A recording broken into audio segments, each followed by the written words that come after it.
2 సంవత్సరాలుగా శివకి నేనే ట్రీట్మెంట్ ఇస్తున్నాను. అతనికి పేరా అమ్నేషియా. కొన్ని రోజుల క్రితమే తనకి గతం గుర్తుకొచ్చిందని చెప్పాడు. చాలా సంతోషపడ్డాను. He seems to be very happy, normal. Oh god, జరిగిందంతా చెప్పి శివ నన్ను బతిమాలాడు. నేనే నమ్మలేదు. తప్పు చేశాను. నువ్వు రిజెక్ట్ చేయడం వల్ల శివ బాగా ఎఫెక్ట్ అయ్యాడు.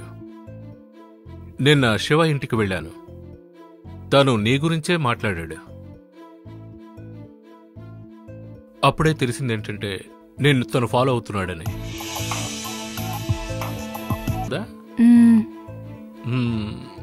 కిటికీలు తెరిచే ఉంచా. ఆల్రెడీ నీ కాలికి దెబ్బ తగిలింది, మళ్ళీ ఇదొకటి.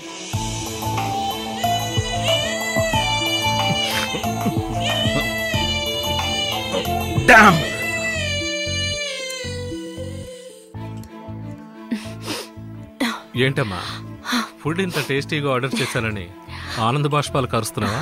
నీ మొహమేం కాదు, చాలా కారంగా ఉంది. మీరా, నీతో 2 వారాలు గడిపాను. ఎలా గడిచిందో తెలియలేదు. సో నిన్ను లవ్ చేద్దాం అనుకుంటున్నాను. I did not say that coming. ఇప్పుడే ఒక లవ్ ఫెయిల్యూర్ నుండి బయటపడ్డాను. సో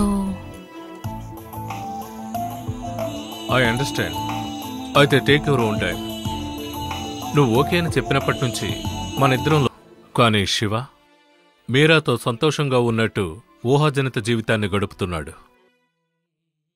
శివ కల్లారా చూసిన విషయాలన్నీ అతని మనసుకి నచ్చినట్టు మార్చుకోనుంటాడా అరుణ్? శివ ఇంటి నుంచి మనం వెళుతున్నప్పుడు అతను మనల్ని ఫాలో అవ్వకూడదు అనుకున్నాను. మనం స్విమ్మింగ్ పూల్ దగ్గర ఉన్నప్పుడు అతను మనల్ని గమనిస్తున్నాడు. అప్పుడే నేను ట్రీట్మెంట్ స్టార్ట్ చేశాను. శివ తన పాత జ్ఞాపకాల్లోంచి బయటకు రావాలనే నిన్ను స్విమ్మింగ్ పూల్లోకి తోశాను. నేను అనుకున్నట్టే అతనొచ్చి నిన్ను కాపాడాడు. అంతవరకు నువ్వెవరితో ఉన్నా తనతో ఉన్నట్టే ఊహించుకున్నాడు. Yes, he was